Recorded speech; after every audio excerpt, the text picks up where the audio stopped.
लग्नाचा दिवस हा प्रत्येक मुलीसाठी स्पेशल असतो आणि हा दिवस स्ट्रेस फ्री राहावा यासाठी मी काही टिप्स घेऊन आलेले आहे। मी स्वतः international certified professional makeup artist आहे, त्यामुळे मला विचारा की लग्नाच्या दिवशी काय गोंधळ उडतो। हाच गोंधळ जर तुमचासुद्धा उडू नये असं वाटत असेल तर आज मी काही टिप्स सांगणार आहेत। त्या कोणत्या टिप्स आहेत हे जर जाणून घ्यायचं असेल तर व्हिडिओ शेवटपर्यंत पाहत राहा।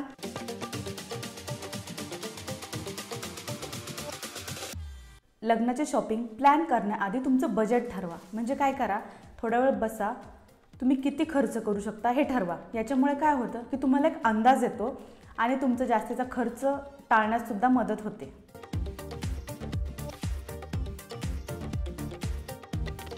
तुम्हाला काय काय करायचं आहे किंवा काय काय शॉपिंग करायची आहे, मग ती ज्वेलरी असू देत, साडी असू देत किंवा काही मेकअप प्रोडक्ट्स असतील, काही असू देत, याची प्रॉपर लिस्ट करा।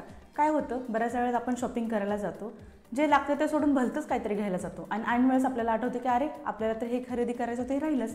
त्यामुळे तुम्ही प्रॉपर लिस्ट करा, अपॉइंटमेंट्स घ्या। मग ती मेकअप आर्टिस्टची असू देत, नेल आर्टिस्ट, सलॉन किंवा डर्मॅटोलॉजिस्ट, कोणाचीही अपॉइंटमेंट असू देत, त्यांची व्यवस्थित लिस्ट करा, म्हणजे काही विसरणार नाही।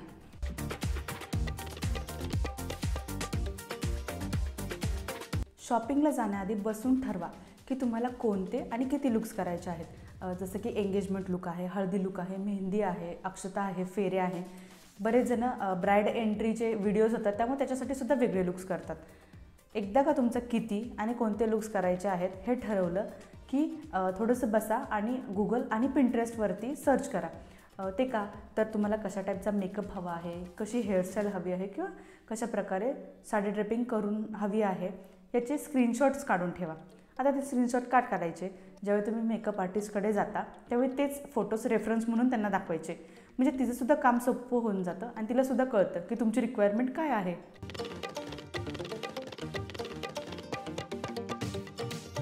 तुम्हाला कळतंय की आता आपल्या लग्नाची बोलणी चालू आहे, तर तेव्हापासूनच तुमचं स्किन केअर रुटीन फॉलो करा।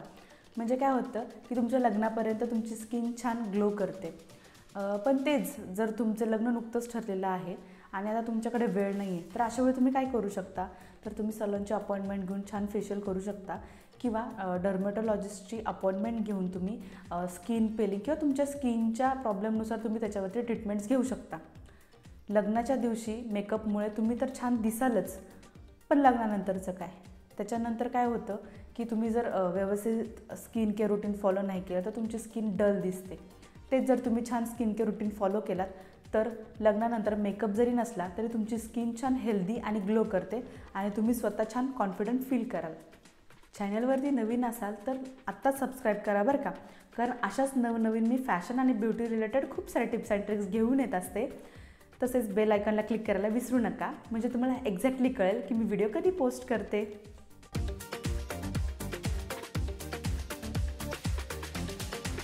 लग्नाच्या दिवशी प्रचंड गोंधळ उडालेला असतो। नवरीची साडी सापडत नाही किंवा त्याच्यावरचं मॅचिंग ब्लाऊज सापडत नाही किंवा त्याच्यावरची ज्वेलरी घालणार असाल तीसुद्धा सापडत नाही।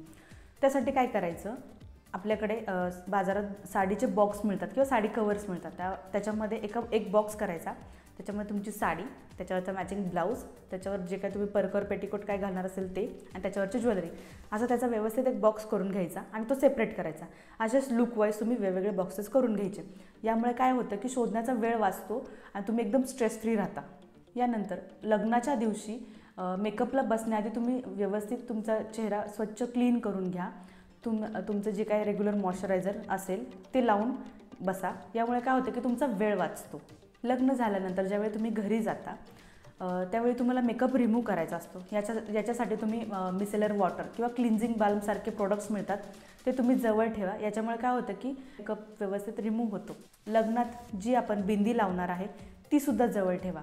बऱ्याच वेळेस काय होतं की मेकअप आर्टिस्टकडे जी बिंदी असते ती आपल्याला आवडत नसते किंवा लग्नामध्ये चुकून ती पडते, तर अशा वेळी बिंदी कधीही जवळ असलेली बरी। यानंतर extra Bobby pins, safety pins किंवा यू पिन्स जवळ ठेवा।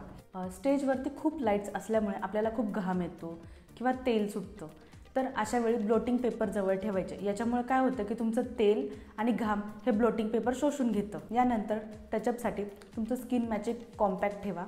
सोबतच मेकअपमध्ये जी तुम्ही लिपस्टिक शेड वापरलेली आहे एक्झॅक्ट ती असेल तर ती किंवा त्याच्याशी मिळती जुळती शेड तुम्ही जवळ ठेवा, म्हणजे ती टचअपसाठी उपयोगी पडेल। हे जे काही इमर्जन्सी किट आहे हे तुमच्या मैत्रिणीकडे किंवा घरातलं कोणीही असेल त्यांच्याजवळ ठेवा. लग्नानंतर छोटे छोटे कार्यक्रम असतात, तर अशा वेळी आपल्याला प्रत्येक वेळी मेकअप आर्टिस्ट बोलवता येत नाही. तर अशा वेळी काय करायचं की स्वतःसाठी काही मेकअप प्रोडक्ट्स घेऊन ठेवायचे. बरं, हे प्रोडक्ट्स डायरेक्टली लग्नानंतर वापरायचे नाहीत बरं का. त्याआधी लग्नाआधी तुम्ही थोडीशी प्रॅक्टिस करा, तुमचा छान हात बसेल आणि लग्नानंतर आवरायला तुमचा वेळ वाचेल. लग्नात घालायच्या साड्यांची बॅग ही वेगळी करा आणि लग्नानंतर घालायच्या साड्यांची बॅग ही वेगळी करा. बरं, ह्या 2 बॅगांमध्ये तिसऱ्या कोणाचं तरी काही नको. याच्यामुळे काय होतं की प्रचंड गोंधळ उडतो. या सगळ्या गोष्टी कुठे ठेवल्या आहेत हे घरातल्यांना किंवा मैत्रिणीला 1-2 जणांना सांगून ठेवा. म्हणजे ज्यावेळी तुम्ही मेकअपसाठी बसता तर अशा वेळी तुम्हाला सारखं सारखं उठावं लागणार नाही. ती मैत्रीण किंवा जे कोणी घरातले आहेत त्यांची तुम्ही हेल्प घेऊ शकता.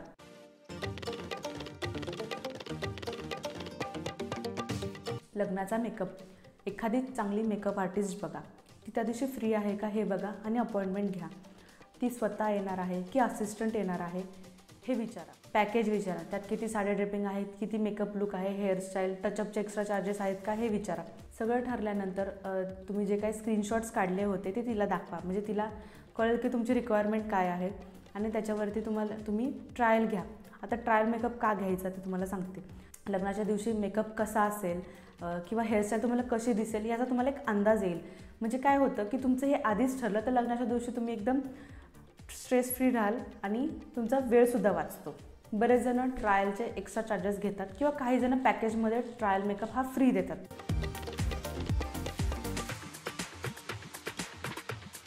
बऱ्याच वेळेस काय होतं की आपण एवढं सगळं ठरवतो, प्लॅन करतो, पण प्लॅनिंग केल्यानुसार काहीच होत नाही. तर अशा वेळी पॅनिक न होता तुम्ही एकदम फ्लेक्झिबल राहा. बऱ्याच वेळेस काय होतं की विधी वेळेत पूर्ण होत नाहीत किंवा पाहुणे रावळलेले असतात, भेटीगाठी होतात, गप्पा होतात. तर अशा वेळी आपल्याला आवरायला वेळ मिळत नाही. तर अशा वेळी पॅनिक न होता मोठा श्वास घ्या. कदाचित वेळ नसल्यामुळे तुमचा लुक थोडाफार चेंज होऊ शकतो, ठरवलेल्यापेक्षा अजून चांगलासुद्धा असू शकतो. त्याच्यामुळे एकदम रिलॅक्स राहा, खुश राहा, कारण हा दिवस लाईफटाईम तुमच्या लक्षात राहणार आहे. प्रत्येक मुमेंट एन्जॉय करा, छान पॉझिटिव्ह राहा. मला आशा आहे ह्या टिप्स तुम्हाला उपयुक्त ठरल्या असतील. व्हिडिओ जर आवडला असेल तर नक्की लाईक आणि शेअर करा. भेटूयात पुढच्या व्हिडिओजमध्ये. Love you.